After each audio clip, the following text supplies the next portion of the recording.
Side 2, line 3. The 19th. Venus was 2.5 cubits below Beta Capricorni. We are now on side 2 of VAT 4956 in the 10th month, the 19th day of the month. And this observation works out to be the morning of February 2nd, 567 BC. Venus was indeed below, or south of, the star Beta Capricorni. Side 2, line 5. Month 11, the first of which was identical with the 30th of the preceding month. The moon became visible in the Swallow. Sunset to moonset, 14 degrees, 30 minutes. The north wind blew. At that time Jupiter was 1 cubit behind the elbow of Sagittarius.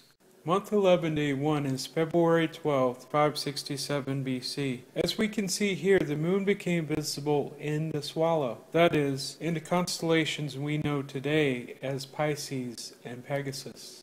We also see the recording of another lunar 3, sunset to moonset, 14 degrees 30 minutes, which works out to be an interval of 58 minutes. When we go into Skyview Cafe for this date, we find that the sunset at 1742, where the moonset at 1851, which is an hour and 9 minutes. This works out to be 17.25 degrees. The difference between the modern computation and VAT 4956 is a difference of 2 3/4 of a degree. While not pinpoint accuracy, 2 3/4 degrees is pretty close. Line 5 went on to observe that Jupiter was 1 cubit behind the elbow of Sagittarius. In the sky chart for this date, we find that Jupiter was behind or east of the star Pi Sagittarius. Line 6, the 4th. Venus was balanced a half cubit below Capricorn. The 4th day of the 11th month works out to be February 16th, 567 BC. As we can see in the sky chart for this date, Venus is very close to the constellation of Capricorn. Line 6 also goes on to say, night of the 6th, the first part of the night, the moon was surrounded by a halo. Pleiades, the bull of heaven, and the chariot stood in it. The Pleiades, the bull of heaven, and the chariot were all associated with what we now today call the Taurus constellation. While obviously we cannot reconstruct the halo that appeared around the moon, if we notice the position of the moon in this sky chart for February 17th, 567 BC, that is the 6th day of the 11th month, we can see its relative proximity to the Taurus constellation. Therefore, if we imagine a halo around the moon, it's not too hard to imagine that it surrounded the Taurus constellation. Line 12, month 12, the 1st, of which followed the 30th of the preceding month. The moon became visible behind Aries, while the sun stood there. Sunset to moonset, 25 degrees. This works out to be the evening of March 14th, 567 BC. While the sun was setting, the new moon appeared in the Aries constellation.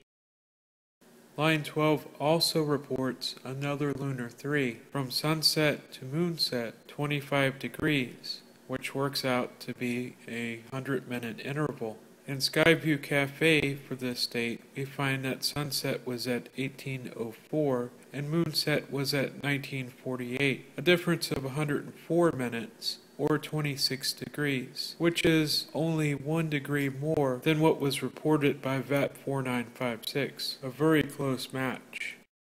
Line 13, night of the 2nd, the moon was balanced 4 cubits below Eta Tauri. The 2nd day of the 12th month worked out to be March 15th, 567 BC. As we can see from the screenshot, the moon was below or south of Eta Tauri, which is a star in the Pleiades. Line 16, the 12th. One god was seen with the other. Sunrise to moonset, 1 degrees, 30 minutes.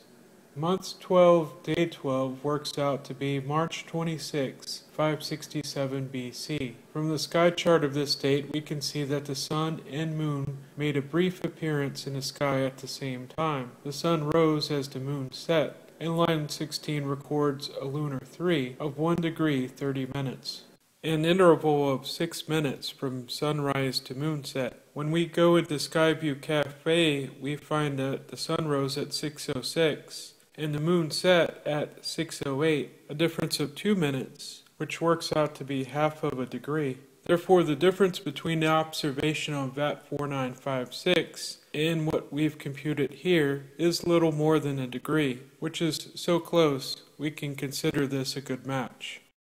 During that same time period, we read, Mercury was in front of the band of the Swallow, a half cubit below Venus. Mercury having passed 8 fingers to the east, when it became visible, it was bright and already high. Saturn was balanced 6 fingers above Mercury and 3 fingers below Venus. This is where things start to get really interesting. Saturn, of course, is in front of the Swallow, or what we now today call Pisces and Pegasus. As Saturn orbits the Sun every 29.5 years, its apparent motion across the sky is very slow. It's been in front of the Swallow from the very beginning of Nebuchadnezzar's 37th year. However, now we find that Venus and Mercury are also in front of the Swallow. Here the scribe records the positions of all 3 planets relative to each other, as well as to the Swallow. And as we can see in the sky chart, they're very close. The reason these planets all grouped together was because the Earth and Mercury and Venus and Saturn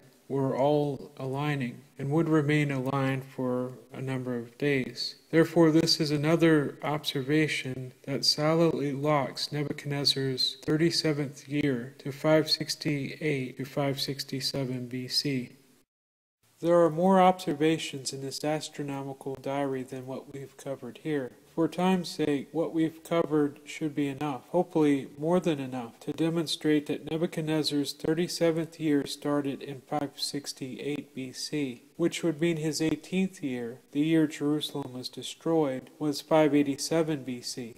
Appendix 7, however, is not meant to be an end to your research on the matter, but only the beginning. You have the tools at your fingertips, and you've seen these tools in action. Now is the time for you to go and confirm these things for yourself.